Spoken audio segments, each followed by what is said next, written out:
आइए हम Hindu succession act 1956, Hindu उत्तराधिकार अधिनियम 1956 पे बात करते हैं। यह अधिनियम हिंदू और हिंदू की परिभाषा में ही बौद्ध, जैन और सिख भी आते हैं। इन सभी के उत्तराधिकार से जुड़ा हुआ ये कानून है।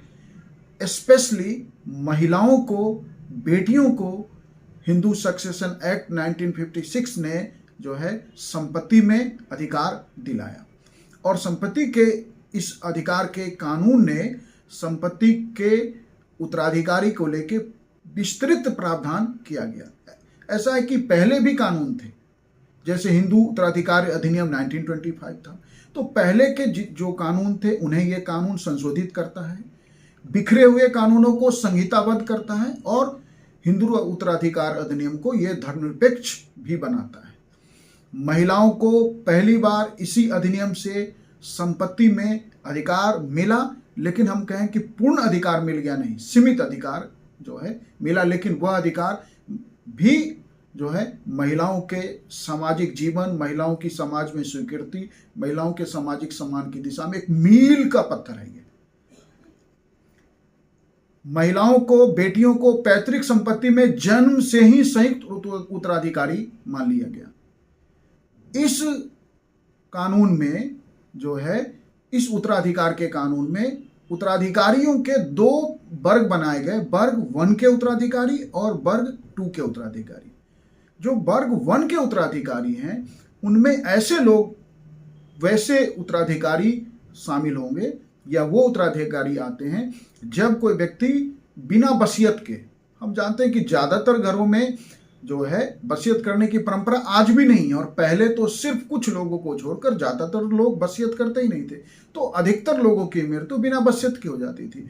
और जब कोई व्यक्ति बिना वसीयत किए, मतलब अपना विल किए हुए कि उसके बाद उसके संपत्ति का उत्तराधिकारी कौन होगा, जब वह व्यक्ति मर जाता था, तो संपत्ति के उत्तराधिकार को लेकर काफ़ी सारा विवाद उत्पन्न होता था, मामले न्यायालय में आते थे, और परिवार बरसों इसमें उलझा रहता था, परिवार और परिवार के सदस्य। तो इसने वर्ग 1 और वर्ग 2 बना के, उत्तराधिकारियों के दो वर्ग बना के स्पष्ट कर दिया गया कि यदि पहले वर्ग 1 के उत्तराधिकारी में से कोई एक है तो संपत्ति का उत्तराधिकारी वो होगा, और यदि वर्ग 1 का कोई भी जो है एग्जिस्ट नहीं करता उत्तराधिकारी, तो फिर वर्ग 2 के जो लोग हैं वो उत्तराधिकारी संपत्ति के होंगे। संपत्ति में भी दो प्रकार, संपत्ति के भी दो, आप समझिए कि वर्ग बना दिए गए, कि एक वर्ग में तो वो संपत्ति जो संपत्ति पैतृक है, और दूसरा स्व अर्जित संपत्ति। कि मान लीजिए कि मिस्टर एक्स जो है के पास 2 बीघे खेती की जमीन है जो पैतृक आई है, और 5 बीघे उसने स्व अर्जित की है। तो जो 2 बीघे संपत्ति है पैतृक, उस पे तो उत्तराधिकार का कानून जो है, बच्चों का वो वसीयत करे ना करे अपने आप अधिकार हो जाता था। स्व अर्जित संपत्ति जो उस व्यक्ति की है, उस पे जो है यदि वो वसीयत बिना किए उसका डेथ हो जाता है, तो फिर जो है संपत्ति के उत्तराधिकार को लेके जो है विवाद रहता था।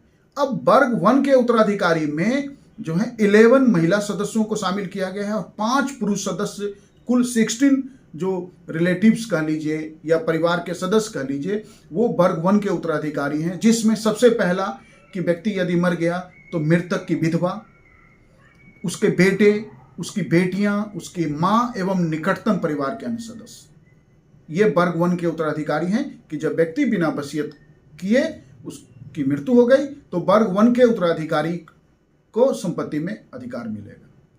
यदि वर्ग 1 का कोई उत्तराधिकारी नहीं है, तो वर्ग 2 के उत्तराधिकारी को संपत्ति में अधिकार। मान लीजिए कि मिस्टर एक्स की मृत्यु हो गई, तो वर्ग 2 में सबसे पहले उसका पिता आएगा, भाई, बहन, दादा, दादी, चाचा, चाची जैसे रिश्तेदार वर्ग 2 के उत्तराधिकारी हैं। तो हिंदू सक्सेशन एक्ट 1956 में महिलाओं को संपत्ति में अधिकार दिया। हिंदू सक्सेशन एक्ट ने बिना वसीयत के व्यक्ति के मृत्यु हो जाने पे 2 वर्ग के उत्तराधिकारी बनाए। हिंदू सक्सेशन एक्ट ने पैतृक संपत्ति और स्वअर्जित संपत्ति के उत्तराधिकार के फैसले किए, और इस तरह से यह जो है भारत में उत्तराधिकार का जो विषय है उसे धर्मनिरपेक्ष भी बनाया, उसे संशोधित भी किया और उसे संहिताबद्ध करके हिंदू सक्सेशन एक्ट भारतीय समाज को आगे बढ़ाने में एक मील का पत्थर है। Thank you.